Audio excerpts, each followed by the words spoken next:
Thank you. Thank you very much for the introduction and the kind words.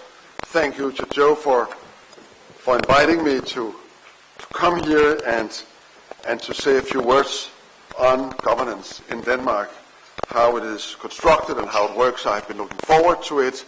I don't know as much about Ireland as all of you do, and I shall be very careful not to comment on your situation, but I have been engaging a lot in how we have developed our own society, and that is what I will speak on.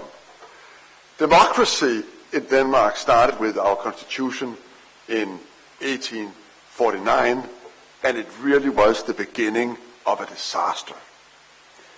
We were not good at it, and the first thing democracy did was to try and resolve the border issue with Germany that had been hounding us for decades. And like any other European country, we had a border region where you had mixed affiliations within the actual people living in the border region, and the democratic government got itself carried away with national spirits and simply decided to include the region in the country. A brave and bold move, hugely supported by the entire Danish population, which failed to understand that in Prussia, the new Chancellor, Mr. Bismarck, was not one who appreciated a unilateral step in foreign policy on a neighboring country that was much smaller, and he first politely asked Denmark to revoke this legislation, and as we said we had no intention to do so, he raised an army together with Austria, and he went after us. There was a debate in Parliament on the implication of that war before it started, and there was a famous exchange of words where one of the more moderates said that the likelihood of an army raised by 80 million people to beat one raised by 4 million people was quite big. The defense minister said that it was by no means certain that the big army would always win. Others said that, on the other hand, it was by no means certain that it would lose either. Now, it didn't. It led to the War of 64, until very, very recently, the last war Denmark fought. We lost it badly to Bismarck, who took 1/5 of the territory, our largest industrial city, and a huge part of what was real Denmark. And therefore we also had a situation going into the 20th century where many Danes, a huge Danish minority, lived within the borders of Germany, and it took us more than half of the 20th century to come to terms with the fact that we had lost so badly, and we had also lost part of our population to our neighboring country. So the modern Danish history really is a history of how to cope with disaster. And that is basically what we started doing as we approach the 1900s. Poor, devastated, reduced, and with very, very low spirits.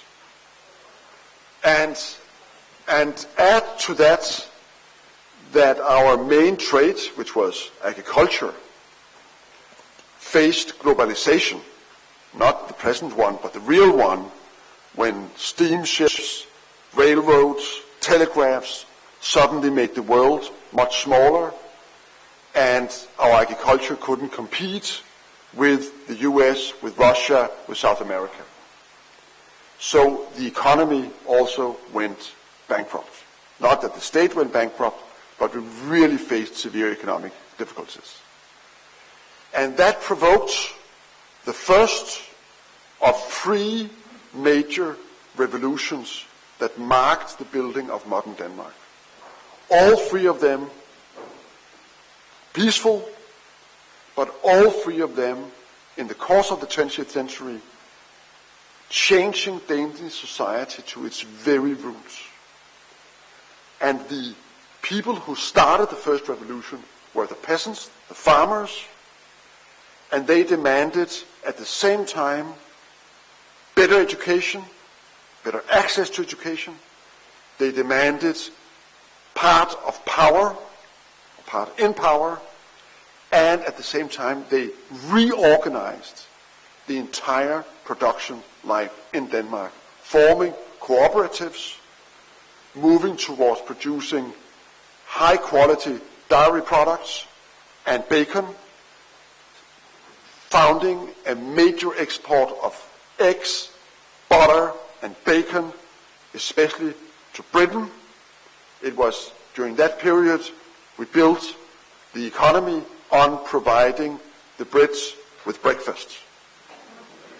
And we have basically been making a living of that for almost 100 years. So whenever you see a Brit eating bacon and eggs and butter, know that that is going directly into the treasury of Denmark. We don't eat much bacon ourselves, but we know how to produce the stuff. You can't buy the stuff in Denmark, it's all exported. It's not completely true, but almost. Now, the peasants or the farmers founded the notion that the only way of achieving real part in power was to educate. And they started this strong movement for adult education, lifelong education. And they insisted that the young folks, when they left home at the farms, before they became farmers themselves, would have to go to folk high schools, not as an academic curriculum, but to be taught to be citizens. They had to know the workings of society. They had to know how to become democratic citizens and utilize the potential of being so. And at the turn of the century, it became untenable for the right, who had been governing the country together with the king and the conservatives, without including the peasants. It became impossible to do that. And in 1901, we introduced the system of parliamentary rule in Denmark, which has never been broken since, except one occasion, which basically means, and it was also the term used by the peasants, no one at the level of the parliament and no one above parliament. Which also means that any government ruling Denmark can only do so as long as that there is no majority against it in the Danish parliament, in the Folketing. The Folketing has a firm grip of the executive, and if the executive loses the confidence of the majority in parliament, parliament can force the prime minister any day, any time of the year to call fresh elections. And this is not a theoretical construction. This is a power the parliament is exercising, and which basically means that since 1901, no government has been able to rule without assuring itself constantly the confidence of the parliament. I'll come back to how it works in practical terms. The farmers, once in power, started to build a society much to their liking, but they were challenged early on by another big chunk of the population who felt excluded and didn't trust the governance system and didn't trust society as a whole, namely the increasing number of workers in the cities. They formed trade unions. The trade unions formed the Labour Party, and the Labour Party began to insist to be part of power. And it took a couple of decades for the workers to be well organized enough and also to be represented in parliament strongly enough to form their first government. And in 1929, the workers formed a very stable majority government together with a smaller party, and that government ruled the country from 1921 and deep into the Second World War, into the German occupation, building the social constructs of modern Denmark. As the Social Democrats began to establish their grip on power, they also realized that they had to establish a social system that would enable those who were not part of employment to spend their time during unemployment at education. And the Social Democrats and the trade unions adopted a lot of the ideas the farmers had about organizing cooperatives and organizing adult training and education. And it became a major focus to keep the unemployed engaged in society. And if you couldn't do it through employment, do it through training. And there was introduced huge economic and social reforms to counter the world economic crisis in the early 30s. That was very bad in Denmark, as it was all over Europe. And at the same time, of course, there was a growing fear of the intentions of Hitler and of what the continued dispute on the border would entail if Hitler acquired power. There is a very strong symbolism in the fact that the very night in 1933, when Hitler was appointed Chancellor in Germany, an historical, economic, and social compromise was reached in Copenhagen between the Labour Party in government and the opposition Farmers' Party, founding what we would later call the modern welfare state.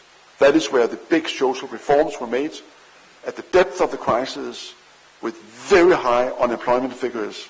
The political parties came together and decided to try to cope with the crisis in Parliament and through Parliament. And when the politicians later had to explain to their electorates why they had entered into this compromise with one another, why they had broken their promises not to, they referred to Germany, they referred to the fact that in Denmark, Parliament would prove that it could make the decisions that in other countries only strong men could make. So there was a very deliberate mobilization around democracy, around what the politicians at the time didn't actually use the term democracy, they used the term rule of the people and by the people.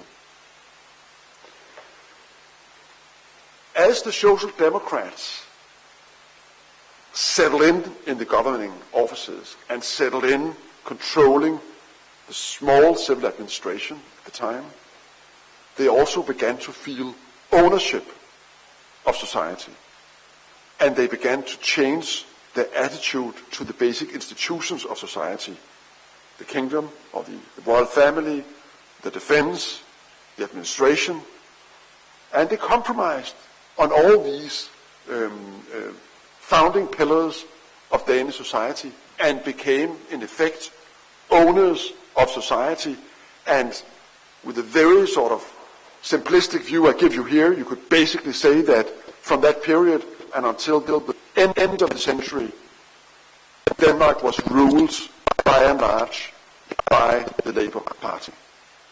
There were years when a center-right coalition was in place, but basically, fundamentally, the Labour commanded 40% of the electorate, and they would normally form coalitions to govern the country and to continue the advances in building up the welfare state.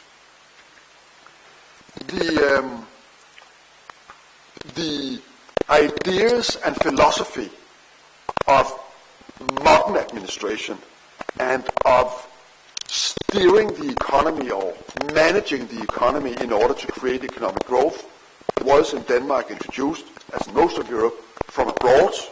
It was not an invention we made.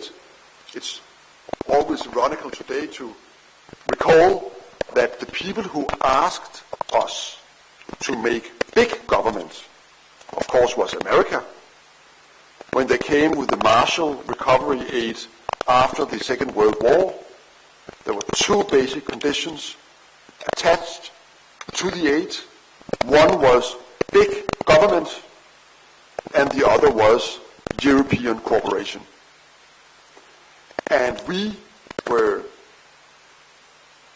smart pupils in the sense that we did what the Americans told us. We started to construct a big government. And that is the government which is basically elaborated ever since. It's a government that can actually do two things. It can steer, manage, regulate the economy, and over time, it also developed the capacity to provide for citizens. Now, this does not mean that the Danish government have been running enterprises or have been part of the economy. Actually, the Danish economy has always been very open and very liberal in the sense that the government does not go in as an economic actor, but it does regulate and it does control. And as we moved into the 50s and the 60s, it started to develop a system by which citizens, who happened also to be the taxpayers, the citizens, the taxpayers, became entitled to welfare. And government started to muscle up in order to be able to provide pensions, healthcare, education, and all the rest of it to the citizens. And actually, the Prime Minister who designed, Labour Prime Minister who designed this system, went to a very important election in 1966, proposing to the Danish electorate two inventions of his and his government. First, direct taxation, which means that before you get your salary, you pay your tax.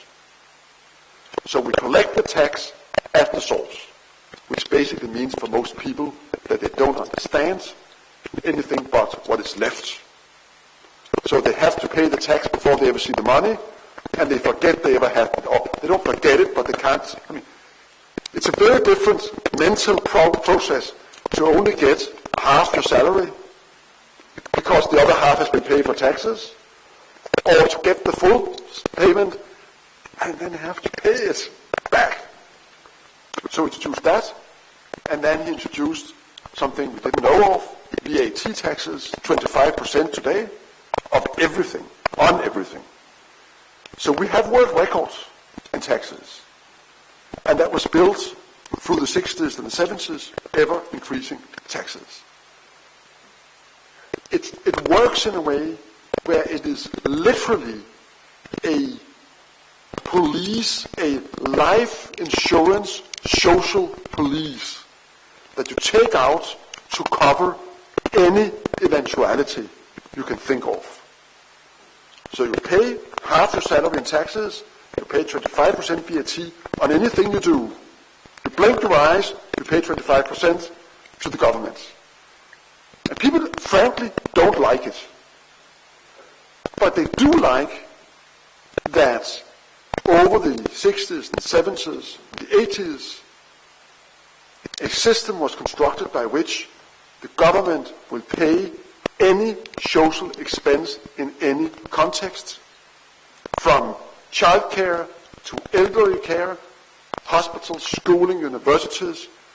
When my kids, adult kids, are at university, each of them are paid 5 years a salary by the government, enough to live off. Not a lot. They'll all work because they want more. They all do.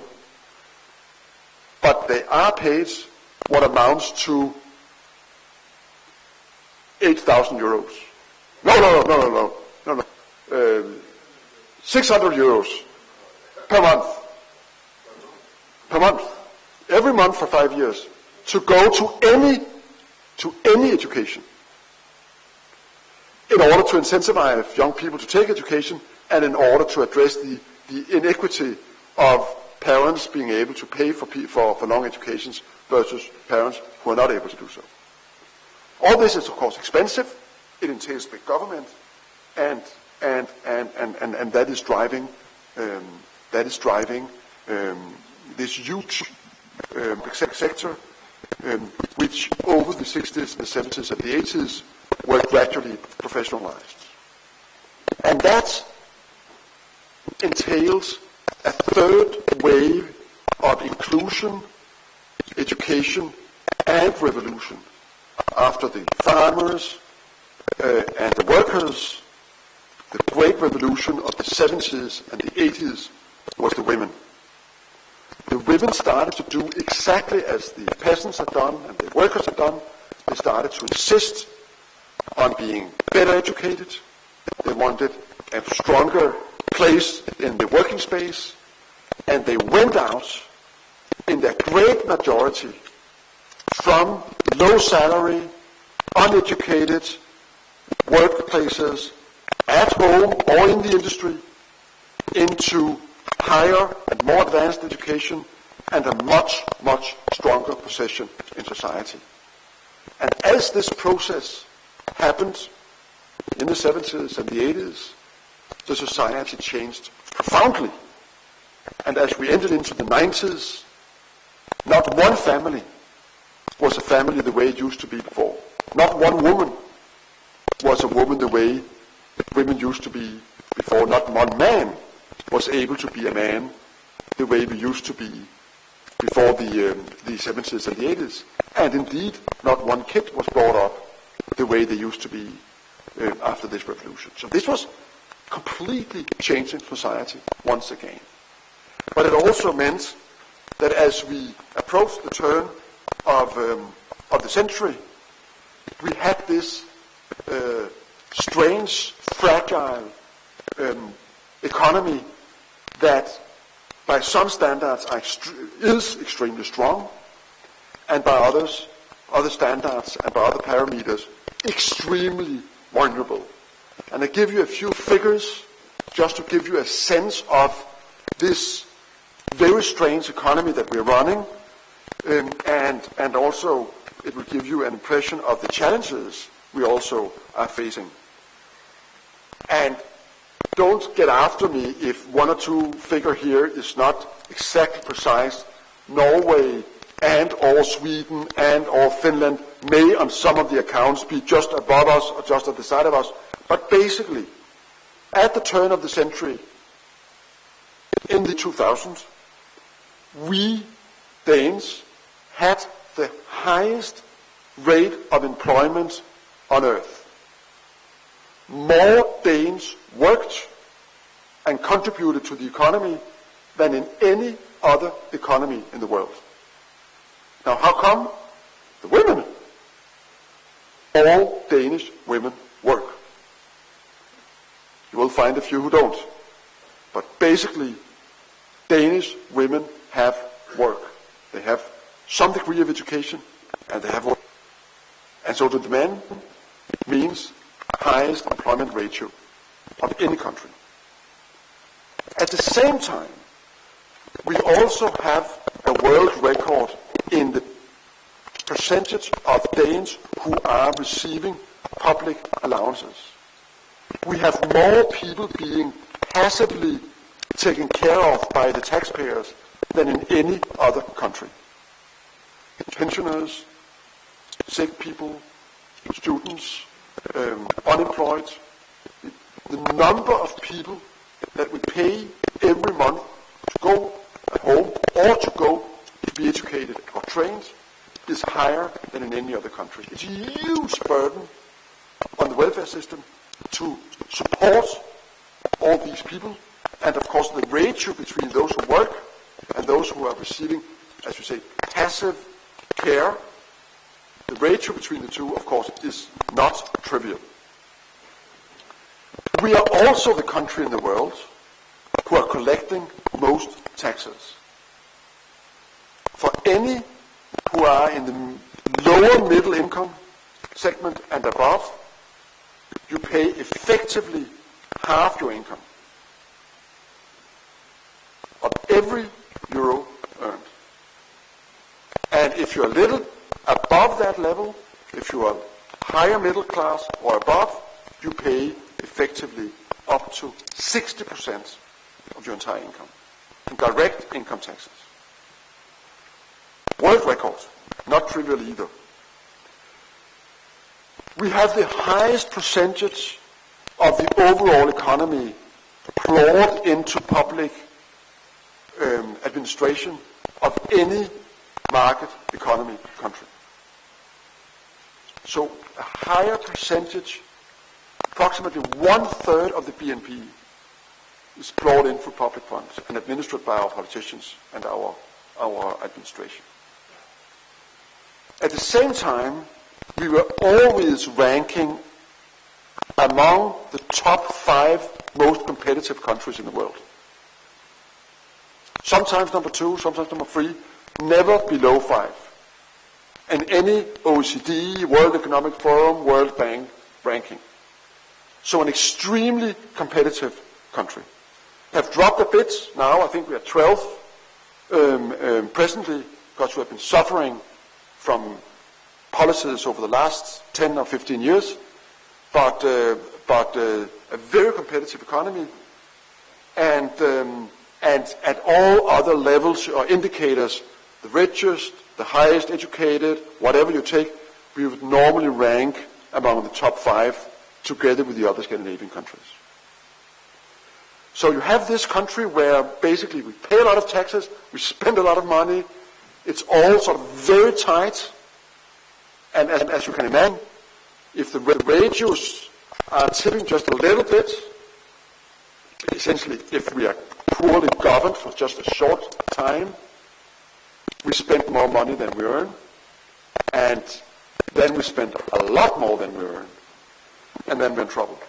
Right now we're not, but this represents to some a living model of socialism, and you have a strong segment of Danish political debate which basically claims that in a system like this, the individual is losing responsibility for her or his own fate, and that the high taxes and heavy regulation is killing initiative, entrepreneurship, and is basically wearing down the wealth of the country. To others, this very model is in a way liberating the individual from his or her social context, and it is in that effect the country, together with the other Scandinavian countries, where the American dream is a reality. Anyone has the means to go anywhere, and no one is obliged to care for their own social responsibility, in the sense of having to stay at home to take care of your parents, or not being able to find childcare for your children. Now, whether you look upon it one way or the other is, of course, a matter of political and personal discussion. To me, it is extremely interesting that when we research into how this perceived total social freedom, how that influences the choice of the individual, it's, to me, striking to see that when you free people from their social responsibility, most people choose to be social. They spend time, they give priority to spending time with their children and with their parents, with the elderly, but of course some don't. And this is of course also a matter of discussion in Denmark. the center of gravity in the Danish political system is not about this system or not. No elected Danish politician will put this system into question. And if she does, she will not be elected. The entire political debate is about how to run the system and how to ensure that it will not be destroyed by the increased global competition. So it's really about the, and again I'm simplifying, the right, right saying we need to lower expenses and taxes a little bit in order to protect the system against the competition, the global competition, as opposed to the center left saying we need to invest even more in adult education and in upgrading the unemployed in order to be sure that the very, very high employment is maintained. So this is the debate, how to preserve this system. And this is where the political dividing lines are running. So, how does this system function in a day-to-day practice? And I will highlight 3 factors that may be of interest also in the Irish context.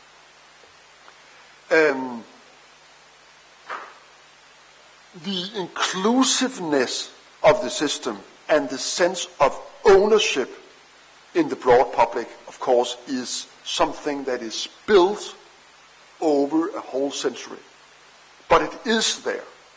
And people do feel that the system does provide for them. And they do feel that they have a level of guarantee that the taxes that we're all paying are actually spent on us. Now, it's not that we trust our politicians or that we trust our civil administration. We don't. So what do we do when we don't trust them? We put up control system, and we have a lot of them. The transparency in public spending in Denmark is almost 100%. If the ambassador invites one of you for a luncheon in Ireland, completely within his mandate, I can, as an editor, under the Freedom of Information Act, ask to see the bill that the ambassador paid with my taxpayer money. And I will print it in the paper, and I will see how much he paid for the wine, whether he had a whiskey, who were the guests, and this is true for anyone spending public money. Our former Prime Minister got into deep trouble and almost destroyed his career because the press found out that he had spent public money to buy 2 draft beers. At the time, he was the Minister of the Exchequer, and he had been sitting in a bar with no public purpose. He had drunk 2 huge pints of beer, and he had filed the receipt and got compensation. And the only reason he survived was because he claimed it was pure mistake. It was simply, out of his wallet, he hadn't really, and he hadn't, it was completely stupid. He would never do it again. It was not intentional. It was a failure of the system that it hadn't stopped the reimbursement of the couple of euros that it was about. But for the electorate, this was about an elected politician spending taxpayers' money on a pint of beer, which he, of course, should pay himself. And this is not theory, it's practice. And the tabloids in Denmark, their favorite history, their favorite take on politicians is to go out, to follow them on a travel somewhere in the world, to go through their bills and their expenses, and to nail them on it. And of course, this is creating a very, very strong discipline. Because you know, as a civil servant, as an ambassador, or as a politician, that there is no hiding any public expense. So that is not where the real difficulty is. The real difficulty is, of course, how to provide health, childcare, education, research, best for least money. That's, of course, not trivial, and we have an ongoing debate on how much to ask private companies to provide these services paid by taxpayers' money. So we have a very, very accurate and very particular view of how to spend this money. And you don't get away in our system with misspending public money. That, of course, people will say that in the hospitals, the way they're organized, will misspend billions of kroner, and they probably do. But still, every Danish taxpayer pays or spends half the amount of the average American on health. Half the amount. And it's all public. So there's no simple function between public and private in this regard. So the second feature of the way we govern is the fact that since the beginning of 1900s, virtually all Danish governments have been coalition governments. No single party can rule. They all have to form coalitions. And these coalitions are not fixed. They are very dynamic. So basically all parties at some point have been in coalition with all other parties. Which also means that all parties are striving to become accepted as potential coalition partners in future governments. And all these governments are relying on the backbenchers of these various parties to actually vote for their policy in Parliament. Otherwise, they will not survive. So that means that government has to work very closely with parliaments for every sort of legislation, and very briefly, the way it works is the government is presenting, based on the public administration, a proposed legislation. It will then go into a parliamentary committee, which is where the backbenchers basically are. And there will be the traffic committee, the agricultural committee, most notably the European committee, and the politicians from the various parties who are members of this particular committee will develop a sort of sub-community between them on that particular sphere of governance. And they will chew the legislation, propose amendments, and they will basically do the political deal. And once the committee is agreed or has established a firm majority, it will go back into the plenary of the Folketing. But the real political debate and compromising is taking place in the committees. That is where the backbenchers, that is where the politicians are doing the real work, behind closed doors, normally. And the dynamic here is that when a compromise is found regulating, say, primary education, just had a big reform of that. If you are a part of that compromise, then you have a de facto right of veto until after another election. Let me explain how this works. The 5 parties from across the political spectrum that have now agreed the reform of primary education, after, in a global compromise, after next election, if the majority changes, another majority cannot change this legislation unless all 5 parties agree. They can then say, if they can't get the fifth party to agree to a new reform, they can say, we will change this compromise after next election, which creates a very long landing field or landing strip for reforms. If we all agree, we can just do it overnight. But if you don't, you have a break. And this means, of course, that even if you don't really agree with parts of the reform, even if you would rather play the part of the opposition, that will, at the same time, if you do so, and you're of course free to do so, mean that you have no influence on this particular piece of legislation in this election period, nor in the next. Because even in the next, those who are now in government or majority can block a reform. Do you get this strange system? It's not in the Constitution, it's the way it works.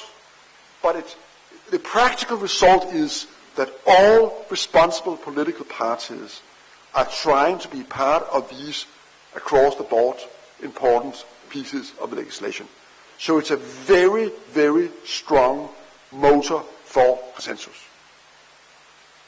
And it creates, normally in most fields, a very broad majority supporting major reforms in Parliament. And of course, in the Europe Committee, any piece of European legislation has to be presented to the Parliamentary Committee on Europe before the government can go down and approve it in the Council of Ministers. Everyone, at all times. So the last thing on explaining how the system works is the very fact that I've been alluding to, that government is huge. Not the government as such, not the executive such, but I mean, we have a lot of public of civil service. And the way it is constructed is you have what you call the central administration sitting in Copenhagen, close to the government, serving the government. It's apolitical. I worked for the Danish Prime Minister for 6 years. When the Danish Prime Minister, I worked in his cabinet as a civil servant, non-political. I was among the top 4 advisors in the cabinet. I was one of 3 deputies to the state secretary. Even the state secretary, the top civil servant in the country, the closest advisor to the prime minister, does not change with the government. The prime minister walks out the door alone. The only person that walks in with the new prime minister is the press spokesman. There's no one else. The entire administration just stays put. And this means, of course, that the civil administration, in a way, is conservative, not in the political sense, but in the sense that when the new government starts, it will start by saying, we change everything.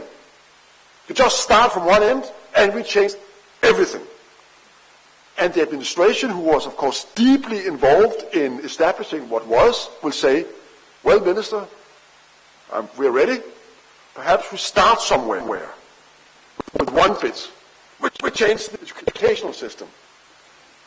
Let's look at that. As you remember, Minister, your party was part of the compromise made 2 years ago. So, of course, the reform we will now prepare is for after next election. But let's start on that, Mr. Minister. So it's a system where the administration is very loyal to the elected politicians, but it doesn't really float with the wind. It has a keel, and it takes direction from the elected politicians, but it doesn't change overnight. And it takes a lot of thinking in the cabinets before you actually move to doing new legislation. And the other thing that is particular is that at the central level, in Parliament and the central administration, all the rules and regulations are established, and all you are entitled to as citizens will be established at the central level. But providing the services, providing the welfare, education, childcare, the elderly care, all of that is actually provided for at the local level. by the local governments. So the local governments are elected on a ticket to provide better services for you, the local electorate, with a given sum of money the municipality is entitled to collect in taxes. Which means that if you have two municipalities, and we do, who have the same amount of money, you have a de facto competition. Who creates the best schools, the best hospitals, the best living conditions for citizens? And people move according to the services provided at the local level. And they hold their local politicians accountable. Why can't you provide this, that, or the other in this municipality when the neighboring municipality can do so? Why do we pay 2% higher taxes in this municipality compared to the other? Why are you at the low end of the number of lessons taught in public schools and the other municipality is at the high level? Why do you have 10 children in the child care adults and the others only have 7? So that is the discussion at the local level, and it's holding local politicians accountable to actually providing more efficient welfare at the local level. Now, let me conclude. On all these accounts that I have been alluding to, of course, our society, like Ireland, is walking a thin line. It's all delicate balances, and they are all challenged by the electorate, by the press, in the public debate every day. We are as bad and as unsatisfied with our political system as you are. Warning signs are everywhere, and we struggle to keep aloof and to keep these balances without losing track or without being completely overrun in a global competition. And it will comfort you to know that just as you are critical about your political system, it's also a huge debate in Denmark how we can improve our political system. And if I spoke about the present government as nicely as I had done to you, in Denmark, they would laugh. But despite the harsh criticism of your political elite, I sense also, having listened to the debates over the last 24 hours here, that your ability and your willingness to engage in this discussion is actually a very important part of democracy, and I take that as a token of your democracy, perhaps as being not quite as broken as you tend to think yourself. Much may be wrong in the state of Ireland, but not your courage to address the evils, nor your determination to act. So that's what commands, far beyond your borders and your shores, sympathy for the difficulties that you have been facing, and respect for the actions that you have been taking. Thank you so much for inviting me. Thank you for your attention.